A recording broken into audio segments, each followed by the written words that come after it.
kalau mau jadi pebisnis, kalau misalnya sukses ada rewardnya, tapi kalau misalnya pas kita gagal, ya kita harus melakukan apa yang dibutuhkan supaya kita bisa sukses juga gitu.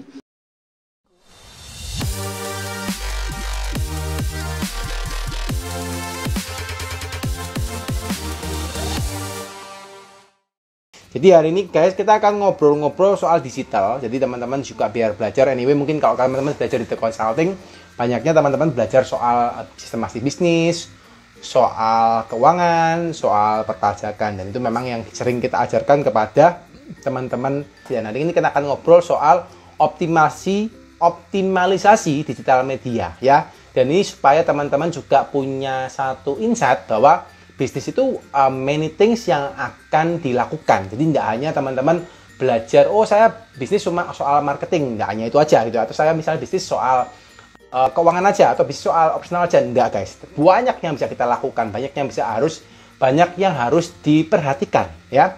Dan hari ini kita akan belajar soal digital marketing ya, optimalisasi digital media untuk meningkatkan omset UMKM. Ya ini salah satu hal yang perlu teman-teman perhatikan ya. Sekarang kita kembali ke materi hari ini, ke The Ngobis, The Consulting Ngobrol Bisnis. Di hari ini kita akan ngobrol soal optimalisasi media digital meningkatkan omset pengusaha UMKM bersama Pak Yosef Abbas ya.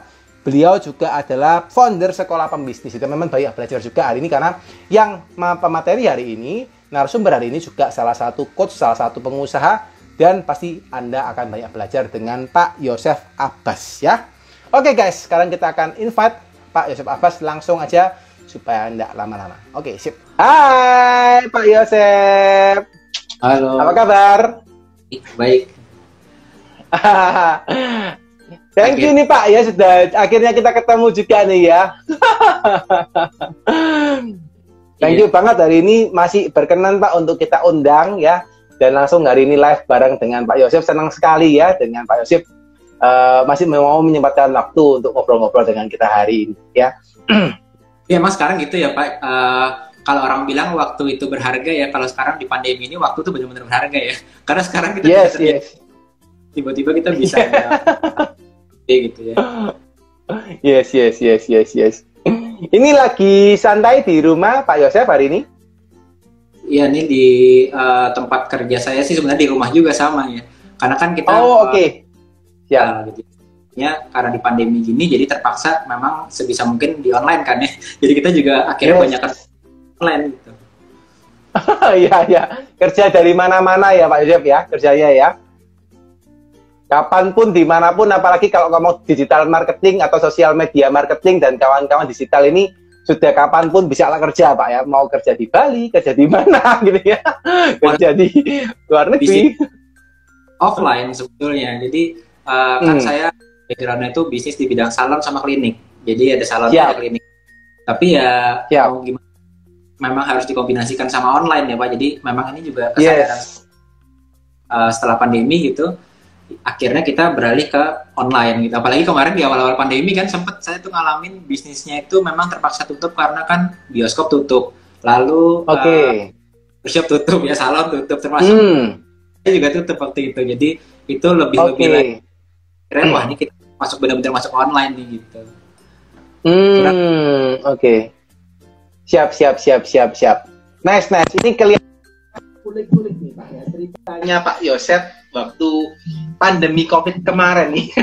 Atau biasanya kita waktu sharing seperti ini Pak, biasanya kita lebih senang kita dengar cerita daripada narasumber, bagaimana kisah hidup, kisah suksesnya. Terus sama juga kisah jatuh bangunnya Pak, karena orang yang tahu itu sekarangnya aja kelihatannya wah, tapi nggak tahu jatuh bangunnya seperti apa. Nah, boleh nggak Pak Yosef mungkin sharing-sharing dengan kami, dengan teman-teman yang hari nonton, gimana sih ceritanya Pak Yosef sampai seperti sekarang Pak Yosef kira-kira? Ya, mungkin ini agak berbeda ya, kalau kita dengar cerita pebisnis itu banyak yang udah dari mungkin SMA atau SMP gitu, udah dari kecil tuh udah punya kebiasaan untuk kalau dia ke sekolah atau ke kampus udah bawa tas, bawa jajanan gitu ya, dibeli pagi-pagi dibawa ke kampus, istirahat jualan. Atau mungkin kalau kita di kantor gitu ya, ada orang suka pagi-pagi bawa nasi kuning, nasi uduk, nanti di kantor dijualin jadi makanan pagi gitu ya. Itu kan udah pebisnisnya udah dapat banget. Nah kebetulan saya bukan orang yang itu kebetulan, jadi sampai kurang saya umur 27, 28, ya sama seperti kebanyakan dari teman-teman juga mungkin yang di sini ya, kita bekerja sebagai profesional. Jadi kebetulan saya juga berkarir yang training, jadi sales training di otomotif waktu itu. Dan di sales training sebetulnya udah lumayan Pak ya, lumayan karena memang brandnya brand cukup bagus, multinasional, dan sudah settle. Cuma saya pikir seperti teman-teman yang saat ini di pandemi juga merasakan sama seperti saya waktu itu, kayaknya di Indonesia ini kita nggak bisa bergantung hanya dari satu sumber income ya. Walaupun udah jadi karyawan pun udah bagus gitu. Tapi saya menyadari, wah kayaknya kita di Indonesia ini satu sumber income itu nggak cukup deh. Apalagi ya gitu. Akhirnya berpikir, aduh, aku bisa ngapain lagi ya? Ternyata dari situ kepikiran Pak. Kepikirannya adalah, wah kayaknya harus nyoba side hustle nih. Nih teman-teman yang di pandemi mulai side hustle mungkin mirip kayak saya. Jadi waktu kerja merasa kurang, akhirnya side hustle. Nah, side hustle saya waktu itu adalah jualan online. Jualan online, putar, mungkin kalau teman-teman tahu di sini adalah mahar ya. Jadi ada exposition box, ada mahar orang nikahan gitu.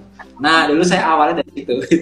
Dan itu sebetulnya udah bagus karena setelah saya jualan mahar itu, saya bisa resign dari pekerjaan saya. Jadi ibaratnya sudah bekerja cukup lama, mungkin saya bekerja 5-7 tahun gitu ya, udah settle. Ternyata bisa melampaui gaji saya kan. Akhirnya kepikiran ya, biasa kita karyawan kalau udah bisa mengalahkan gajinya usahanya, wah gimana kalau saya full time aja nih di bisnisnya gitu kan. Udah resign dari situ. Tapi mungkin buat teman-teman juga yang karyawan juga yang kepikiran mau resign, jangan cepat-cepat resign juga. Karena saya waktu itu ternyata begitu saya resign, setahun 2 tahun itu bisnis saya drop banget. Jadi yang terjadi adalah dari online shop saya tahun 2016 kan saya mulai. Tahun 2016 itu sudah mulai settle, 2016 akhir itu drop banget. Jadi saya praktis mulainya itu dari waktu kerja 2013, 14, 15. 2016 awal itu omsetnya ada dan tiada Pak. Jadi hari ini ada yang beli gitu, besokannya lagi bisa sampai nggak ada yang beli, bahkan nggak omset sama sekali gitu. Nah itu saya alami di tahun-tahun 2015 dan 2016, nah itu 2015 akhir itu. Nah dari situ, kalau teman-teman sekarang mungkin dari offline ke online kan, banyakan dari kita ya. Aku punya bisnis nih di offline, aku mau di online kan. Kalau saya dulu di online-nya udah nggak berhasil, terus gimana lagi ya? Udah ibaratnya terlanjur resign, tapi harus survive ibaratnya ya. Jadi ngapain lagi ya, saya berpikir. Ya udah, akhirnya kita mulai bisnisnya di offline. Jadi merintis dari offline waktu itu. Jadi kita mainnya di bazar-bazar. Jadi mulai dari bazar yang kampus, terus kok nggak begitu bagus ya, akhirnya pindah ke bazar yang lebih besar lagi, di mall. Kok lumayan, tapi mesti bisa diimprove lagi, dicari mall yang lebih besar lagi gitu. Jadi di tahun 2016-17 itu saya jadi pemain offline bazar to bazar, singkatnya gitu. Itu ada momennya saat mungkin teman-teman juga merasakan ya, kita yang dari offline. Kita di offline tuh buka toko, kalau di mall itu kan kita loadingnya jam 10 malam, jam 11 malam. Jadi malam-malam tuh saya nyetir mobil box, karena memang masih sendiri kan, nyetir mobil box, masuk ke mall, terus kita loading jam 11 pagi. Nanti karena sudah mulai berkembang, loading kedua. Jadi biasanya satu hari itu loading 3 kali. Pagi loading jam 11 malam, terus jam setengah 2 sampai jam 3 pagi. Itu muter 3 mall biasanya gitu. Jadi itu kita lakukan karena memang ini salah satu konsekuensinya ya teman-teman ya. Kalau mau jadi pebisnis, kalau misalnya sukses ada rewardnya, tapi kalau misalnya pas kita gagal, ya kita harus melakukan apa yang dibutuhkan supaya kita bisa sukses juga gitu. Nah waktu itu akhirnya kita mulai muter kayak gitu. Tapi sampai satu saat saya keingetan satu hal Pak. Jadi saya keingetan tuh, aduh kok saya tuh dulu pernah berhasil di online ya. Saya pernah resign, bahkan sampai resign dari pekerjaan itu gara-gara saya menggunakan online marketing. Tapi sampai saat itu saya belum berhasil gitu. Dan saya jualan di online pun nggak ngomset. Di momen itu saya berpikir, wah saya harus masuk online lagi nih. Aku harus belajar nih gimana pun caranya gitu. Nyari dari sana dari sini. Nah mulai dari momen itu akhirnya saya masuk ke online. Nah sekarang ini yang saya jalankan adalah salon sama klinik, dan dua-duanya tetap offline, tapi saya menggunakan digital marketing. Makanya biasanya kita sharingkan di sekolah pebisnis itu istilahnya digital marketing bisnis offline. Jadi bisnisnya di offline, tapi kita dorong pakai digital marketing supaya konsumennya itu datang ke salon atau lokasinya atau bisnisnya teman-teman gitu. Nah akhirnya kita kombinasikan gitu. Nah kurang lebih singkatnya sih kurang lebih seperti itu. Nah ini mungkin sedikit nggak berhubungan, mungkin kalau dari Pak Deddy hubungannya apa ya sama sekolah pebisnis gitu. Karena kan background saya sama cerita sekolah pebisnisnya kan kayak nggak berhubungan dua ini ya gitu.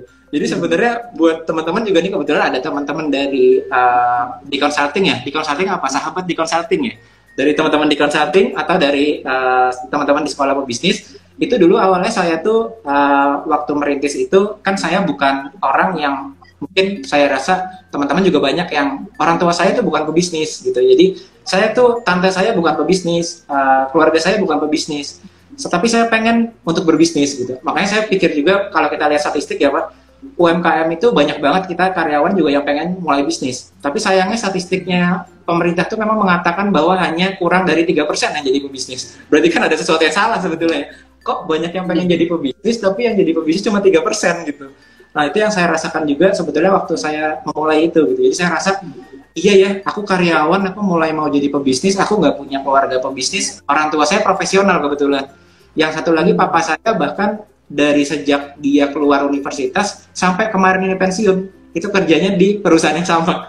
Jadi nggak pindah-pindah sama sekali gitu. Jadi benar-benar tipe orang tua yang konvensional gitu. Nah dari situ anaknya saya gitu. Tapi saya pengen banget jadi, gimana ya saya bisa jadi pebisnis ya gitu. Saya pengen kok melihat entrepreneur tuh, saya pengen nih jadi pebisnis gitu. Nah itu saya rasakan. Jadi memang nggak mudah ya kita yang, mungkin kalau teman-teman ada yang keluarganya pebisnis bisa melihat waktu pagi-pagi itu orang tua saya buka rukonya kayak gimana sih gitu.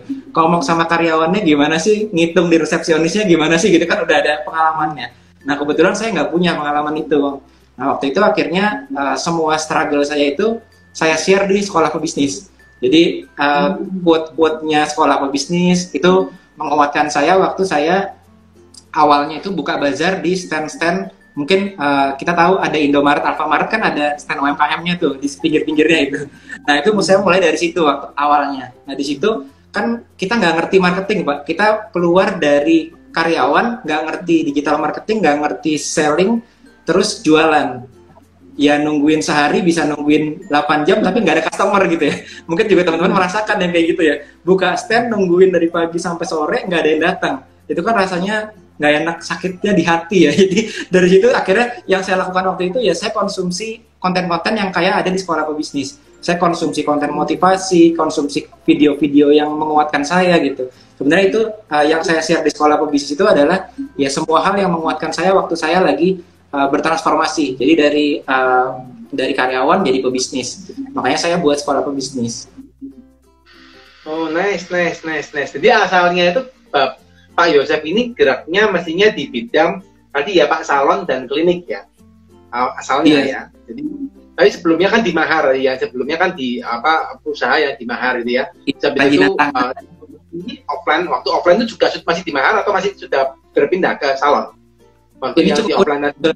Jadi ini buat teman-teman yang di pandemi mungkin juga ada yang merasakan. Saya waktu itu sempat dropnya itu kan yang di kerajinan tangan itu ya. Dan saya pikir teman-teman juga merasakan sekarang, kok dari bagus tiba-tiba produk saya drop. Ini berarti yang salah nih produkku nih. Aku harus nyari produk yang winning nih, produk yang viral nih, gitu ya, produk yang lagi bagus saat ini gitu. Ternyata yang saya pelajari, saya pindah dari kerajinan tangan itu, saya pindah ke aksesoris wanita, pindah lagi ke salon.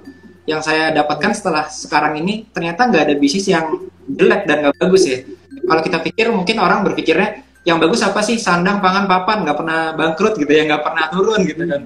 Tapi kenyataannya pebisnisnya bisa aja hari ini ada yang bangkrut di bidang sandang, pangan, papan di hari yang sama. Ada yang sukses, ada yang bangkrut ya Pak ya. Itu saya sadari gitu. Jadi saya sadari, oh ternyata waktu itu saya yang salah nih. Saya berpikir produknya harus saya cari yang bagus. Ternyata sayanya yang nggak ngerti cara untuk marketing, nggak ngerti cara untuk di marketing. Nah dari itu baru akhirnya, wah kayaknya saya harus develop diri saya nih gitu. Makanya di sekolah pebisnis kan saya juga sharing juga itu kalau buat teman-teman yang mungkin seperti saya posisinya juga, kita baru memulai bisnis tapi belum berhasil, itu saya bilang selalu ada 3 golden rules-nya. Jadi mindset, skill set, baru omset. Jadi mindset dulu, baru skill set, baru ke omset. Kadang-kadang kayak saya dulu, saya tuh mikirnya produk apa yang lagi bagus, jualannya di mana, supaya saya dapat omsetnya langsung kan.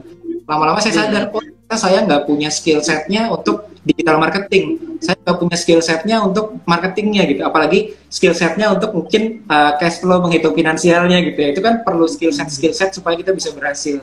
Nah dari karyawan tuh saya sadar waktu itu, oh ternyata saya sebagai karyawan tuh memang dunianya beda ya, dari karyawan ke pebisnis tuh seperti kayak kita dari anak SMA lalu masuk ke kuliah. Kan kadang-kadang agak canggung ya, kita anak SMA terus tiba-tiba masuk kuliah, bajunya udah nggak pakai baju seragam, ganti ke baju bebas. Terus temennya juga gaulnya udah beda gitu kan. Jadi masuk ke karyawan pebisnis itu mirip kayak masuk dari SMA ke kuliah, saya bilangnya.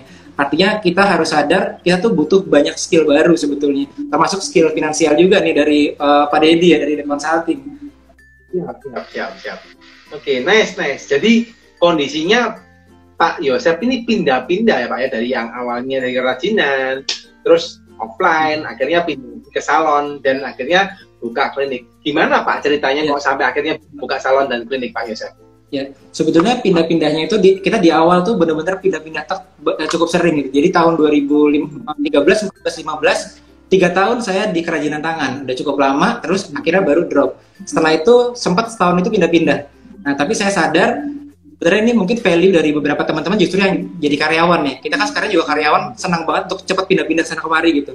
Padahal ada kayak saya lihat ayah saya, papa saya itu kerja dari lulus kuliah sampai dia retire, sampai dia pensiun itu di satu tempat gitu. Jadi saya juga punya value walaupun kita pebisnis, kadang-kadang kita mesti menggeluti satu bidang itu terus-terusan sampai benar-benar bisa berhasil. Mungkin bisa caranya dirubah, metodenya mungkin dirubah, jalannya dirubah. Tapi jangan sampai kita mengubah misalnya industri kita ya, kita pivotnya terlalu jauh misalnya. Itu saya belajar juga sebetulnya dari ayah saya. Nah ini saya rasa jadi sejak itu saya berpikir, wah ini kayaknya beneran yang salah itu bukannya produknya, tapi saya nih mesti banyak belajar nih gitu. Akhirnya dari situ akhirnya baru menemukan jalannya lah, menemukan ke salon tadi gitu. Nah kenapa salon? Karena memang kan orang tua saya, ibu saya juga profesional di bidang kurang lebih sama, servis juga. Jadi udah ada background mindset service bisnisnya lah gitu. Walaupun dua-duanya bukan pebisnis gitu. Oke. Tapi servis itu maksudnya apa? Servis di bidang salon atau servis aja? Ibunya? Iya, bukan di bidang salon tapi di bidang, dia itu dosen sebetulnya. Jadi dosen di bidang kesehatan gitu. Dosen di bidang kesehatan. Jadi ayah ibu saya tuh betul-betul konvensional. Yang satu adalah dosen, yang satu adalah ayah saya tuh PNS tapi dari kuliah sampai pensiun itu di PNS gitu. Jadi makanya saya nggak ada mindset bener-bener background bisnisnya kan.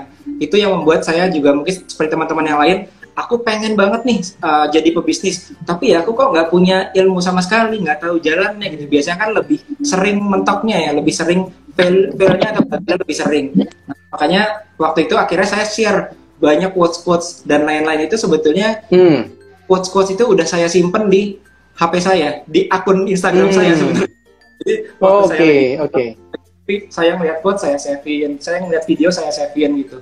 Dan semua quotes itu, semua video-video itu nguatin saya. Oh lagi sepi nih, oh lagi ditolak nih, kita nggak tahu caranya jualan, pasti kita ditolak sama customer terus gitu. Waduh ya, ayo maju lagi, ngeliat lagi quotesnya, ngeliat lagi video. Sebenarnya itu sebetulnya secara personal memang saya konsumsi sendiri. Terus saya berkata, kalau saya aja mau jadi pebisnis dan merasakan kesulitan, pasti teman-teman yang lain itu merasakan hal yang sama kayak saya gitu.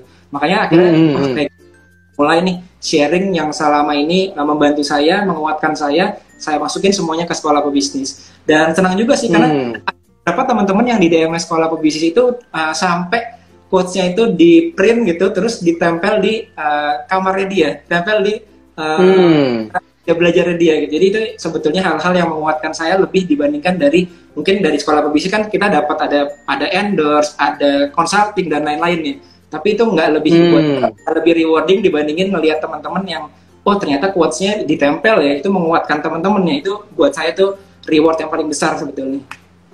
Nice. Menarik nih ya. Kalau saya lihat teman-teman ini juga ini ya, maksudnya dapat insight banyak dari apa yang Pak Yosef ini lakukan ya, misalnya quote tadi gitu ya, akhirnya mereka tempel dan kawan-kawan gitu ya.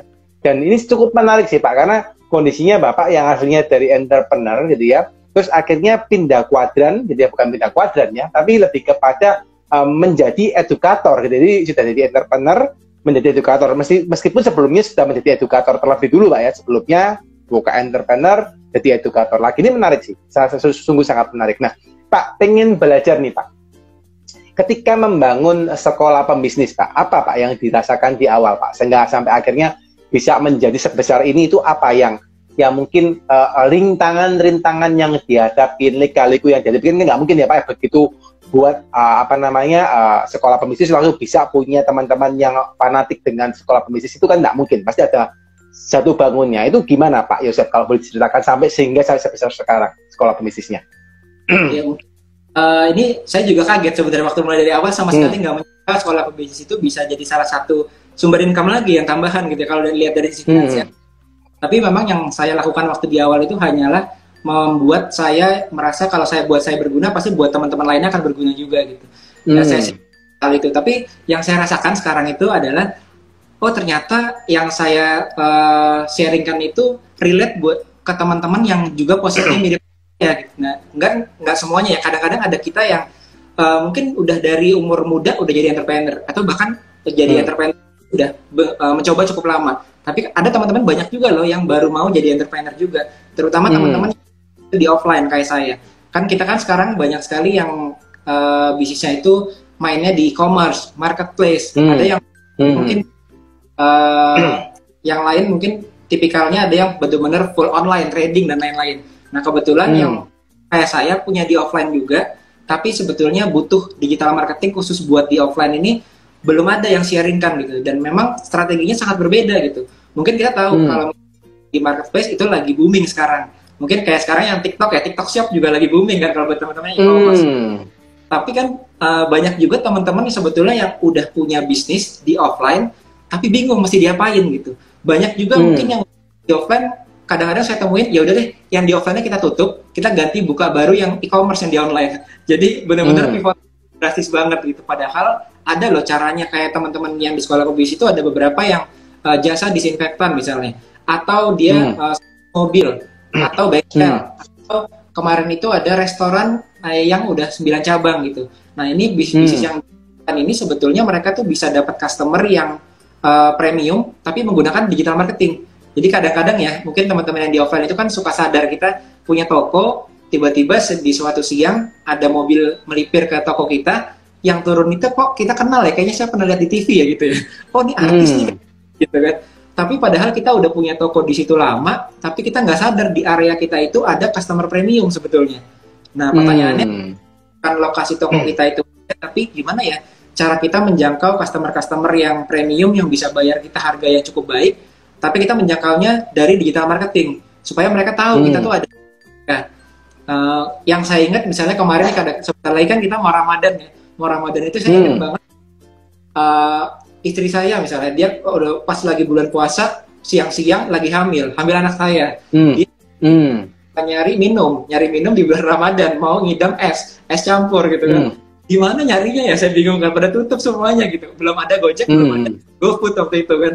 Terus saya keluar dari rumah, naik motor, naik mobil, kita keluar, nyari, ternyata dapetnya jauh dari lokasi rumah saya gitu ya, bisa sampai dan udah lama dari itu, ternyata saya nemu gitu, kok saya lewat di daerah dekat rumah saya itu, ternyata ada loh di situ es campur yang waktu itu istri saya itu ngidam gitu.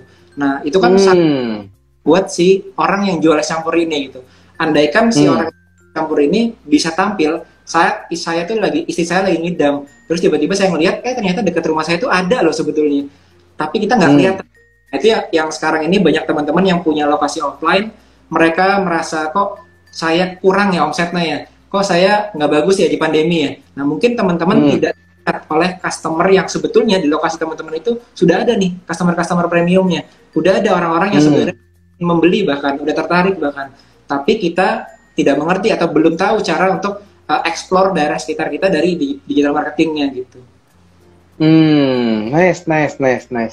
Lantas apa Pak kalau yang harus dilakukan seperti penjual es campur tadi gitu ya?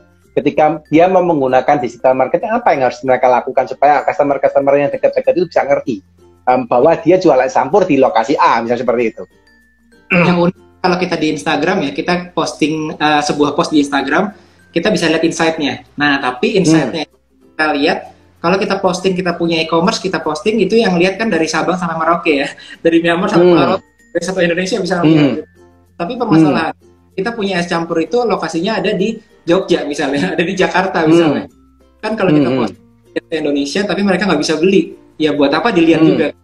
Nah, jadi itu satu perbedaan antara mereka yang punya lokasi di offline punya bisnis di offline tapi mau dengan digital marketing, dengan mereka yang mungkin full e-commerce. Kalau yang e-commerce itu satu Indonesia malah rezeki ya, malah berkah ya, karena seluas-luasnya dia bisa menjangkau. Nah, tapi kalau yang lokasi, gimana caranya dengan lokasi yang terbatas tapi orang-orang banyak yang tahu. Nah, salah satunya kan dengan menggunakan, kalau organik ya pakai fitur-fitur yang bisa optimasi di daerah sekitar kita. Terus kalau misalnya pakai advertising, misalnya advertisingnya cari yang advertisingnya di area tertentu, areanya sama, ads-nya di area yang sama, tapi kreatifnya atau isi kontennya diputar-putar sehingga orang lihat brand kita terus gitu ya. Kalau misalnya areanya terbatas, biasanya yang terjadi adalah influencernya juga kita terbatas untuk bisa visit ke store kita. Mungkin teman-teman yang punya bengkel, nggak semua influencer bisa visit ke bengkel kita. Mungkin teman-teman punya salon, barbershop, nggak semua influencer bisa kita ajak kolaborasi juga kan. Jadi kita harus gimana caranya kita bisa cari influencer yang mereka itu ada di area sekitar dari bisnis kita. Kita itu ada cara untuk caranya juga. Jadi lokal influencer itu kita cari lokal supaya mereka bisa visit ke kita. Kalau bisnisnya di F&B ya, F&B atau restoran atau cafe, mungkin banyak ya influencer dari food and beverage. Tapi kalau bisnis kita bengkel, gimana ya cari orang yang tertarik sama influencer untuk bengkel atau untuk salon atau barbershop gitu kan? Karena kan jarang kan. F&B itu yang jadi challenge buat digital marketing bisnis offline itu, gitu. Intinya semuanya akan berubah ke arah situ. Jadi terus misalnya kalau kita punya lokasi di daerah sekitar di area katakanlah Jakarta aja, Jakarta di area Jakarta Barat, berarti kan kita mau pastikan bisnis kita itu bukan hanya, misalnya kalau kita di marketplace itu customer kita kan banyak, transaksinya volume cukup besar, mungkin kita nggak perlu sampai seperti kita punya bisnis yang ada lokasi fisiknya ya. Kalau kita punya misalnya shop, kadang-kadang kita bisa sampai kenal customernya itu siapa, namanya, lokasi tinggalnya di mana, keluarganya namanya siapa kan gitu ya. Kenalnya tuh lebih personal juga biasanya. Itu kalau kita punya lokasi. Kalau marketplace agak beda sedikit. Biasanya kita ya namanya transaksi di marketplace itu kan nggak sampai kenalnya, nggak sampai dekat segitu. Tapi kalau kita punya lokasi makin kita kenal dekat sama lingkungan kita, menjadi bagian dari komunitasnya, kenal sama siapa yang datang ke tempat kita, itu akan lebih terbangun brand kita di area tersebut biasanya. Nah, berarti itu kan konten yang lebih beda. Mungkin program promonya beda lagi gitu. Nah, itu kurang lebih waktu saya di awal itu kita memulai dengan mungkin karena saya juga terbatas ya. Tadi kan sempat dibilang orang tua saya dosen, makanya saya juga senang ngajar sebenarnya. Karena memang keturunan dari saya gitu. Jadi saya senang sharing juga. Jadi orang tua saya, ibu saya dosen, ayah saya tadi di PNS. Nah, jadi saya senang sharing. Nah, di waktu awal-awal itu kan saya nggak pakai modal untuk buat salon itu. Jadi salon itu saya buat dengan beautician-nya ini dari rumah saya, dia ke tempatnya customer-customer. Jadi nggak ada salonnya. Oke. Buat teman-teman yang mungkin di bisnis lokal, misalnya maunya sih punya bengkel, tapi saya belum punya modal untuk bikin bengkel gitu. Kan cukup besar juga tanahnya untuk bengkel, atau car wash juga. Car wash mesti luas gitu. Tapi aku mau punya. Gitu. Teman-teman bisa mulai dulu seperti saya lakukan. Mulainya dari jasa cuci mobil ke rumah orang. Dari jasa cuci mobil, kira kita bisa punya modal untuk membuat car wash-nya gitu. Nah, waktu itu kebetulan yang saya lakukan itu juga cukup berbeda karena nggak punya salon, nggak punya fisik salonnya. Sekarang memang kita sudah punya beberapa cabang, tapi di awal itu kita benar-benar dari rumah. Terus hanya menggunakan dua orang kayak kita ajarin mereka ke rumah customernya. Marketingnya dari dunia online, jadi ke area sekitar dari rumah saya. Jadi kan di Tangerang kebetulan. Strategi digital marketing bisnis offline dimarketingkan ke area sekitar Tangerang rumah saya. Lalu si beautician-nya ini atau orang yang terapisnya lah istilahnya ya, mereka akan ke tempatnya customer gitu. Itu saya jalan tahun 2 tahun sampai akhirnya wah terkumpul nih modalnya nih. Dan memang cukup mengejutkan juga ya tadinya dengan seperti itu aja akhirnya kita bisa dapat modal, terus kita bener-bener dapat ruko. Akhirnya di ruko terus kita yang ada interior desainnya lah, ada desain salonnya lah dan lain-lain gitu ya, baru mulai masuk ke situ gitu. Jadi sebetulnya mungkin banyak dari kita yang kalau tanpa modal itu artinya harus misalnya dropship atau harus jadi e-commerce gitu. Tapi ada satu peluang yang mungkin kita belum lihat nih, yaitu gimana caranya bisnis-bisnis yang ada di offline ini itu akan tetap ada sampai kapanpun kan sebetulnya ya Pak. Walaupun sekarang kita bilang bahwa sekarang ada loh, ada NFT gitu ya, ada metaverse, nanti ada metaverse gitu. Kayak dunia virtual semuanya ya. Tapi virtualnya manusia itu kan tetap kita ada fisik kita, ada badan kita ya, di dunia kita. Jadi yang kita cuci mobil harus dicuci mobilnya, yang kita salon harus dipotong rambutnya gitu, yang badannya dokter juga gitu. Nah, artinya sebetulnya bisnis-bisnis yang offline ini tuh sampai kapanpun akan tetap ada dan akan tetap menjanjikan. Tetapi kekurangannya orang yang di offline itu belum aware banget nih sama potensi digital marketing bisnis offline ini untuk mereka sebetulnya. Bahkan teman-teman yang sekarang udah digital marketing itu banyak yang saya lihat, bahkan ada beberapa yang mereka itu buat awalnya itu salon mobil tadi itu dari real case tadi, dia buat anak SMA baru kuliah gitu, digital marketing bisnis offline dari ambil orang dari dilatih untuk cuci mobil, dimarketingkan menggunakan digital marketing bisnis offline sampai akhirnya punya car, jadi beli car wash-nya akhirnya gitu. Jadi kita berpikir kalau mau mulai di offline itu kita harus punya sewa ruko dulu atau harus punya ini kan modalnya dulu. Ternyata enggak juga loh teman-teman loh gitu. Nah itu sih yang saya lakukan. Oke, nice. Jadi asalnya dari rumah ya Pak Yosef ya, keren ya. Dari rumah akhirnya sampai membrandingkan orang didatengin sampai akhirnya bisa punya ruko. Wah keren. Ya, jadi teman-teman yang merasa bahwa punya bisnis harus punya modal itu ya mungkin perlu modal guys ya, modal nekat gitu ya, atau modal skill ya Pak Yosef ya, modal skill minimal ngerti caranya untuk mempromosikan produk Anda dan akhirnya bisa mengumpulkan banyak modal. Keren. Tadi Pak Yosef, sorry, tadi saya ada potong. Pak Yosef tadi mau ngomong sesuatu mungkin dari Pak Yosef tadi. Iya, jadi itu tadi sempat teman-teman berpikiran, kok saya nggak bisa mulai kalau yang di offline itu kelihatannya kan banyak modalnya gitu. Tapi sebetulnya teman-teman tadi bisa melakukan itu ya. Oke, nice. Nah, Pak Yosef pengen tahu nih, apakah semua bisnis itu pasti bisa digitalisasi? Atau ada beberapa bisnis yang memang sampai kapanpun nggak bisa digitalisasi? Bagaimana? Kira-kira dari pendapatnya Pak Yosef gimana kira-kira? Ya. Kalau menurut saya memang nggak semua bisnis itu bisa dikombinasikan dengan digital marketing atau online marketing ya. Karena tergantung customer kita ada di mana juga. Tapi kalau buat saya, patokan saya waktu itu adalah kita udah ngelihat ada startup besar yang masuk ke dunia, saya ibaratnya adalah local on demand ya. Mungkin saya yakin ada interview kan di bidang sayur ya, sekarang kan industri sayur. Sebenarnya marketing bisnis offline juga, jadi radiusnya itu nggak jauh ya. Jadi kalau kita sayurnya di area misalnya kemarin Surabaya, berarti kita di area sekitar Surabaya itu aja, karena delivery-nya kan terbatas biasanya, delivery sayurnya dikirim ke sana kemari.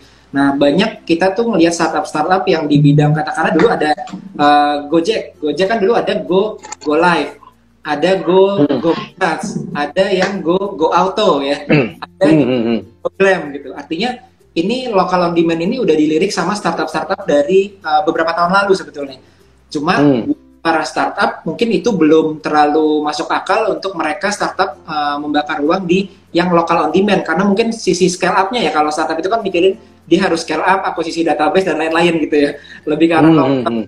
Nah, tapi buat pebisnis yang sifatnya misalnya UMKM, seperti misalnya kayak saya dulu waktu baru mulai, yang saya mau itu bukan valuasi tinggi, tapi saya maunya omset setiap bulan dapat cash flow gitu kan. Karena kan kita udah dari pedagang ya, dari pebisnis gitu. Sebisa mungkin survive sebagai UMKM.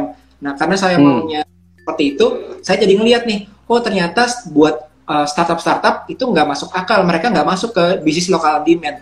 Tapi buat para UMKM, ini waktu yang bagus buat teman-teman buat masuk ke sana. Karena justru buat kita, mungkin profit yang di bidang lokal demand itu besar sebetulnya. Yang buat startup mungkin itu nggak besar-besar amat gitu ya. Aku startupnya besar. Buktinya kan nggak besarnya, gimana buktinya? Contohnya misalnya dari Gojek, dulu dia sempat masuk di Go Massage, masuk di Go Clean, Go Glam, Go Auto. Tapi akhirnya dia tarik kan, terus merger sama Tokopedia gitu, jadi GoTo. Artinya bisnis itu buat si Gojek itu nggak terlalu bisa di scale up, nggak bisa promising saat itu gitu.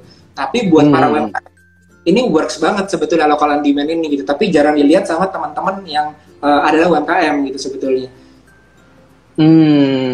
Oke. Jadi memang nggak bisa semua bisnis di scale up dengan digital ya. Pak Yosef ya, masih ada beberapa, tapi memang kita masih lihat juga kondisinya apa yang bisa kita scale up, apakah bisa secara nasional ataukah bisa secara ini ya, secara secara lokal gitu ya.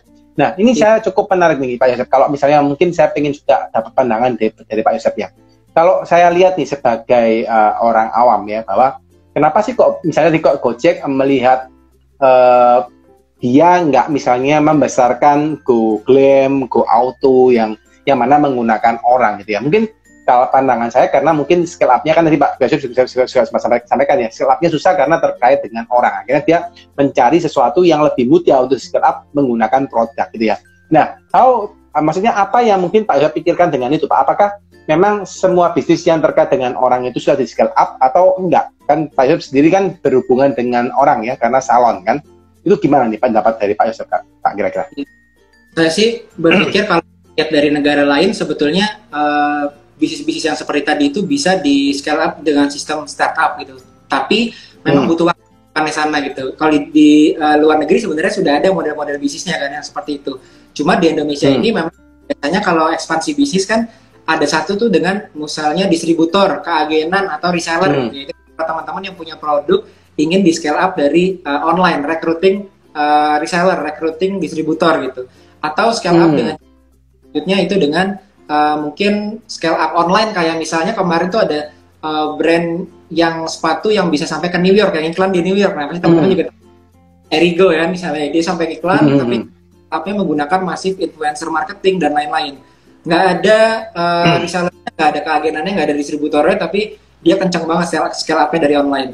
Ada model scale up lain itu dengan cara startup. Jadi nyari investor-investor, dia funding kan dengan model startup. Nah, kalau di yang modelnya human intensive, memang sekarang banyaknya scale up itu seperti F&B. Jadi kemitraan dengan franchise biasanya. Jadi kalau jasa misalnya laundry, pasti kan dia masuknya ke kemitraan atau franchise laundry.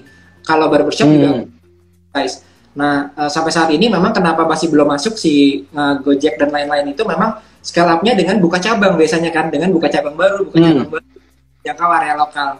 Jadi biasanya kalau saya punya franchise, kok franchise saya cabangnya udah banyak ya, udah 50 cabang ya, tapi kok omsetnya nggak jauh besar ya gitu. Biasanya nggak terdevelop karena udah buka cabang, tapi area tersebut nggak dieksplor lebih lanjut lagi gitu dengan digital marketing bisa. Gitu. Misalnya aku udah punya beberapa cabang nih, tapi kok ya profitku segitu-segitu aja ya gitu. Mungkin sebetulnya di mitra atau franchise kita itu kita bisa develop digital marketing bisnis offline-nya sehingga mereka bisa cari customer premium di area sekitar cabang mereka sebetulnya. Gitu. Oke. Menarik. Pak Yosef, boleh cerita nggak Pak Yosef? Maksudnya kalau dari Pak Yosef sendiri kan tadi sudah buka restoran salon ya, dan klinik kan jelas bisnisnya kan adalah B2C, di mana Bapak kan jual produk salon, kecantikan gitu ya, atau rambut, dia terus ke klinik ya. Nah, kalau di bisnis Bapak yang di sekolah pembisnis sendiri Pak, model bisnisnya seperti apa? Mungkin karena teman-teman yang nonton hari ini belum tentu kan paham gitu ya terkait dengan bisnis yang Bapak buat sekolah pembisnis ini, apakah sebagai pengajaran, apakah sebagai coach atau apa mungkin yang dibawa dari sekolah pembisnis ini Pak Yosef? Jujurnya memang ini banyak teman-teman saya juga ya dari pebisnis ataupun yang dari kreator gitu. Saya belum nge-monetize sekolah pebisnisnya itu kok nggak sampai maksimal ya dimonetasi ya gitu. Karena memang dari awal tujuannya memang berbagi perjalanan bisnis saya awalnya itu sebenarnya. Oh saya ada ada course dan lain-lain, saya bagi di sekolah pebisnis sambil saya kan bisnis saya sebetulnya si salon sama salonnya berkembang, kliniknya berkembang, tapi saya tetap bagi di sekolah pebisnis gitu. Jadi mungkin kalau teman-teman tanya ada program apa, ada course apa, bahkan saya belum mempersiapkan yang sampai reguler dalam banget itu belum ada sebetulnya. Kalau untuk bergabung di konsultan sama pembicara di UMKM, bisa kan pemerintah sekarang banyak mengadakan banyak mengadakan event-event juga, sama banyak teman luar sana kita partnering sama brand, biasanya brand logistik atau ini untuk inkubasi UMKM. Nah kalau di tempat saya awal-awal sempat banyak permintaan untuk ayo dong ngajarin digital marketing bisnis offline-nya. Kita sempat buat workshop offline selama 5 hari gitu. Selama 5 hari kita buat di Zoom kan. Sempat udah ada beberapa company-nya gitu. Terus kemarin kita lagi siapkan juga e-course untuk influencer marketing. influencer marketing tuh jadi gimana cara teman kalau mau endorse? Karena kemarin kan saya kebetulan di bulan Januari kemarin ini kita ada sekitar 6 kali workshop offline. Jadi kebetulan offline kan lagi jalan nih kemarin. Belum masuk ke Omikron. Jadi Omikron ini ada itu kita nggak bisa keluar lagi. Jadinya agak terkendala kalau mau ada event-event gitu. Nah, kemarin saya baru muter-muter ke beberapa daerah di Pulau Jawa sih, masih belum keluar dari Pulau Jawa. Cuma saya melihat bahwa mungkin banyak dari kita tuh bisa untuk menggunakan TikTok atau menggunakan Instagram buat personal branding, jualan e-commerce gitu. Tapi yang saya lihat di lapangan, teman-teman UMKM, mereka itu sebenarnya cukup sulit untuk merepresentasikan bisnisnya menggunakan dirinya sendiri gitu. Misalnya contohnya saya tuh sebetulnya bisnis saya kan salon ya. Salon tuh pasang eyelash, pasang sulam alis gitu ya. Mungkin kebayang nggak? Saya di TikTok gitu promosiin sulam alis gitu ya. Nah itu kan nggak saya banget gitu ya Pak. Jadi oh iya kok gimana ini ya. Dan saya rasa setelah saya jalan itu, oh saya sadar teman-teman banyak juga yang sebetulnya ya dia punya bisnis sudah jalan di offline-nya. Tapi ya kok kalau misalnya buat TikTok sendiri atau buat Instagram akun sendiri personal branding ya nggak dia banget gitu. Kadang-kadang kan memang kita harus mencocokkan dengan personality kita ya, mencocokkan dengan talenta kita. Ada yang dia seperti saya cowok, ada jambangnya gitu, maco, ada kumisnya, tapi promosi selama alis gitu. Ada teman-teman kita yang mungkin skincare, tapi dia cewek dan dia bisa personal branding di TikTok dan akun skincare booming. Itu kan banyak sebetulnya. Kalau teman-teman banyak lagi mereka yang punya brand skincare viral, tapi yang nggak personal branding, tapi besar juga bisnisnya gitu. Nah dengan cara apa sih? Yaitu dengan cara kalau kita nggak bisa menggunakan diri kita sendiri, kita menggunakan berpartner sama orang lain, berpartner dengan si influencer. Mungkin kemarin itu yang saya lihat begitu saya sharing mengenai endorse itu komplainnya satu biasanya, kendalanya satu, kan endorse itu mahal banget ya gitu ya biasanya. Kan itu kan mahal ya, harganya gimana ya gitu kan. Nah itu kita sebutnya dengan supply of influencer. Jadi saat ini kalau dulu influencer itu kita tanya anak-anak ya, sekarang itu kan kamu mau gede mau jadi apa gitu. Kalau dulu mau jadi insinyur, jadi dokter gitu ya. Kalau sekarang kan mau jadi apa itu jadi YouTuber kan. YouTuber benar. Jadi influencer gitu. Nah, sejak pandemi itu ternyata bukan cuma anak-anaknya tadi, tapi justru bapaknya sama ibunya pengen jadi YouTuber juga, pengen jadi influencer juga gitu. Jadi bukan anaknya tapi bapak ibunya juga, aku mau buat akun YouTube nih gitu kan, aku mau buat akun Instagram. Artinya kebayang ya teman-teman ya, yang mau jadi influencer, yang mau jadi creator sekarang itu banyak banget di luar sana gitu. Nah kita sebagai pebisnis, apa yang harus kita lakukan sebagai pebisnis kalau kita tahu di luar sana banyak yang mau jadi content creator atau influencer? Ya mungkin ada jalan selain kita jadi content creator sendiri gitu. Maksudnya gimana?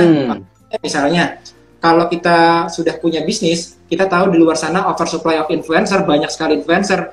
Kalau kita di ekonomi kan pernah belajar ya, saat supply-nya banyak, demand-nya pasti demand-nya kecil, supply-nya banyak, harganya lebih murah biasanya. Kalau demand-nya tapi harganya tapi yang mau beli banyak, tapi yang kalau demand-nya itu sedikit, itu biasanya harganya lebih mahal kebalikannya kan. Jadi kalau tas eksklusif misalnya, aku punya tas cuma 10, tapi yang mau beli ada 100 orang, tasnya cuma 10 piece. Berarti kan harga tasnya eksklusif mahal. Ya, kalau sekarang jumlah tasnya atau jumlah influencernya itu banyak banget. Artinya harga murah kan. Jadi sebetulnya saking banyaknya influencer, harusnya kita bisa nemuin dengan mudah influencer dengan harga yang lebih murah. Bahkan harganya bisa jadi cuma barter gitu ya. Barter dengan barang kita gitu. Tinggal gimana caranya kita tahu cara melakukannya. Cara DM-nya gimana sih? Cara kita untuk kontak influencernya gimana sih gitu. Mungkin salah satu ininya spill-nya ya, kalau anak-anak zaman sekarang kan di spill ya, kalau movie ya, salah satu spill-nya dari bisnis saya gitu ya, setiap minggu itu kita mencari 2 atau sampai 3 influencer yang ini barter, jadi sama sekali keluar budget untuk bayar endorse influencer. Nah kalau teman-teman yang UMKM itu akan jadi efektif banget ya. Kenapa teman-teman? Bayangin deh, satu kali aja bulan ini teman-teman dapat 1 influencer, selama 12 bulan teman-teman punya 12 influencer. Berarti kan di dalam komputer teman-teman punya folder 12 influencer nih, ada foto-fotonya, ada video-videonya. Kira-kira kita perlu buat konten lagi untuk akun bisnis kita, terus ngedit Canva, saya bilangnya adalah pejuang Canva ya, karena kita saking udah udah sibuk bisnisnya, tapi kita harus berjuang ngedit di Canva juga gitu, ngedit Canva gitu kan. Padahal kita udah sibuk kalau ibu-ibu ya sibuk di dapur, udah sibuk masak di dapur, mesti ngedit Canva. Kalau teman-teman pebisnis kita udah sibuk dengan bengkel kita, sibuk dengan mobil, selesai dari itu ngedit konten lagi gitu di Canva. Nah, kenapa? Kita berkolaborasi sama oversupply influencer ini gitu. Nah itu akhirnya itu Januari kemarin saya muter-muter, terus oh iya ya ternyata buat mereka saya sharing endorse mastery itu membantu ya buat mereka ya. Makanya di bulan ini kita akan bagikan ke teman-teman yang di sekolah pebisnis ini ada course baru namanya endorse mastery itu gitu. Sebenarnya tujuannya itu sih sharing. Sama sih, saya sharing apa yang saya lakukan di bisnis saya supaya teman-teman nggak jadi pejuang Canva gitu ya, nggak jadi pejuang video editor gitu ya. Terutama kalau UMKM CEO-nya chief of everything ya. Jadi chief of everything semuanya kita jalanin kalau UMKM. Kalau mungkin kalau cukup besar, misalnya seperti sekolah pebisnis atau seperti The Consulting, kita sudah bisa membangun tim. Tapi kalau solopreneur mulainya sendiri seperti saya dulu, ya kita mulainya sendiri, jadi packing sendiri, jadi yang masak sendiri, jadi yang pegang sosial media sendiri gitu. Ngurusin uangnya juga sendirian, ngurusin karyawan juga sendirian gitu ya Pak Yosef ya. Jadi ya. Kolaborasi dengan endorse itu gitu. Mungkin kadang-kadang saya juga pernah bilang waktu itu di workshop itu, teman-teman pernah nggak kita berpikir kenapa sih orang masuk ke TikTok atau masuk ke Instagram setelah buat akun tuh ngapain? Ya kita biasanya mereka tuh buat konten. Kalau di TikTok mereka buat konten kan, jadi agak aneh kalau kita bilang kayaknya saya butuh konten, saya harus jadi konten creator, sedangkan banyak ratusan ribuan orang lainnya masuk ke Instagram dan TikTok itu kerjanya buat konten gitu ya. Kenapa nggak sama mereka? Ya jadi itu kenapa saya bilang, oh kita harus bisa untuk memanfaatkan orang untuk membuatkan konten buat bisnis kita, tanpa kita harus sibuk dengan buat kontennya sendiri gitu. Nice. Jadi ini salah satu teknik ya Pak Yosef ya untuk bisa istilahnya kolaborasi dengan influencer, dan itu sistemnya barter ya. Berarti kita kasih mereka barang dan mereka nge-reviewin dari produk yang kita milikin, seperti itu ya Pak Yosef ya. Iya, jadi kalau buat teman-teman yang UMKM terutama, ini kan kebetulan kemarin juga saya masuk di salah satu event yang memang mengedukasi UMKM, dan di situ kan kita Kementerian UMKM itu Bapak Teten Mas Duki ya, itu kan dia kasih salah satu gimana caranya UMKM ini bisa berkembang di pandemi. Nah salah satu program itu beberapa inisiatif pemerintah, salah satunya uniknya gitu ya, bukan membangun personal branding di dunia online gitu ya, itu materinya nggak ada gitu ya di pemerintahan di Kementerian UMKM. Yang dimasukkan di sana adalah optimasi mikro influencer. Jadi kenapa optimasi mikro influencer sih yang dimasukin ke inisiatif pemerintah gitu? Karena mungkin kita sadar gitu, Indonesia ini bukan cuma Jakarta atau Surabaya, di kota-kota besar di mana orang itu mungkin udah bagus nih pakai skincare-nya bagus, mereka bisa TikTok udah proper nih wajahnya untuk dimasukin TikTok. Tapi ada teman yang mungkin di Papua, mungkin di Kalimantan, mungkin di Sumatera gitu. Mereka nih orang memang benar-benar pebisnis yang mereka dengan sehari-harinya di bisnis mereka di bengkel gitu ya. Mungkin kalau TikTok kan juga nggak bisa gitu. Nah, oleh karena itu inisiatifnya adalah optimasi micro influencer gitu. Itu yang saya pelajari dari inisiatif pemerintah itu juga. Nah, makanya karena itu wah kayaknya belum ada juga nih yang menggunakan cara yang sama seperti yang saya gunakan juga, yaitu kan saya juga di bisnis saya kan. Tapi kalau di salon saya majukan itu justru orang lain. Jadi pakai wajahnya orang lain. Jadi ada kamu juga pernah dengar ya, ada brand ambassador-nya itu orang lain yang lebih relevan dengan tersebut. Kalau misalnya belum bisa brand ambassador, teman-teman bisa masuk ke influencer marketing atau endorse. Kalau belum bisa endorse, masuk ke paid. Dan endorse pun sekarang kan influencer itu ada terbagi ya, jadi cukup banyak kategorinya gitu. Ada influencer yang makro, mega, mikro gitu kan, berdasarkan dari jumlah followernya gitu. Nah dari jumlah, biasanya teman-teman udah bisa mendapatkan konten-konten paling enggak, supaya teman-teman nggak usah terjebak kayak hamster untuk ngeditin konten setiap hari gitu. Kenapa? Karena kita gunakan partner tadi sama orang, sehingga kita dapat kontennya. Mungkin teman-teman nggak dapat exposure dari influencer-influencer yang besar. Karena kan biasanya kalau kita ngambil konten dari influencer yang nggak terlalu besar followernya, mereka tuh udah bisa foto bagus, udah bisa buat video bagus. Cuma mereka nggak punya follower besar, jadi trafficnya nggak besar. Tapi kita sudah bisa, timeline kita tuh bagus jadinya. Jadi itu sebetulnya jadi keuntungan kalau teman-teman bisa melakukan endorse mastery-nya ini ke orang-orang yang followernya belum besar, tapi teman-teman bisa nemuin follower itu yang fotonya udah jago, buat videonya udah jago gitu. Ini orang-orang yang zaman sekarang ini mereka lagi berjuang untuk jadi kreator, berjuang jadi influencer, belum punya follower. Itu kan banyak ya. Jadi misalnya follower baru belum sampai 10k nih, atau followerku baru sampai 10k nih. Terus tiba-tiba ada akun online shop misalnya, atau ada bengkel yang nawarin dia, kamu mau nggak datang ke bengkelku, aku servis gratis buat bulan ini gitu ya. Oh, dia seneng banget ya. Nih, akhirnya aku dapat endorse loh dari Instagram gitu kan. Dia sharing ke teman-temannya, ini aku di endorse lah gitu kan, padahal endorse-nya juga nggak bayar gitu, kita juga nggak ngasih apa-apa, mereka hanya barter service aja gitu. Jadi sebenarnya posisi menggunakan nano sama micro influencer ini itu win-win buat kedua-duanya gitu. Buat kita dapat konten bagus karena mereka lagi berjuang jadi konten creator sama influencer, tapi buat mereka tuh senangnya luar biasa sebetulnya gitu, karena akhirnya saya coba jadi kreator, mencoba jadi influencer, tiba-tiba ada yang ngajak collab lah gitu kan, diundang ke salon, diundang ke TikTok gitu kurang lebih. Oke, nice. Menarik ya. Jadi ini kita nggak perlu mikirin terkait dengan yang wow, harus cari influencer yang bayar mahal. Malah dari mikro ini aja sudah bisa dioptimasi ya, Pak Yosef ya. Keren. Satu hal yang menarik ini. Kendalanya itu Pak, kalau misalnya kita mau nyari di Instagram atau TikTok itu memang yang kita lihat pertama kali saat kita masuk itu kan artis-artis besar ya, yang kita sering lihat di layar televisi. Atau influencer yang sudah cukup gitu. Kenapa? Ya memang karena mereka followernya sudah banyak, jadi kalau kita masuk ke Instagram sama TikTok, pasti mereka duluan kelihatan dibandingin orang-orang yang sebetulnya influencer ini fotonya bagus banget, terus mereka juga buat videonya bagus gitu. Misalnya contohnya, kalau saya misalnya Ramadan ini kemarin saya baru mulai campaign untuk photoshoot sama untuk Ramadan kan, kita kan sekarang lagi prepare untuk Ramadan. Ini kita nyari model, fotografer nyari model. Nah model-model ini tuh sebetulnya mereka nggak punya follower besar kan di Instagram kan, tapi mereka model cakep, artinya dari fashion bagus, dari buat video bagus dan lain-lain.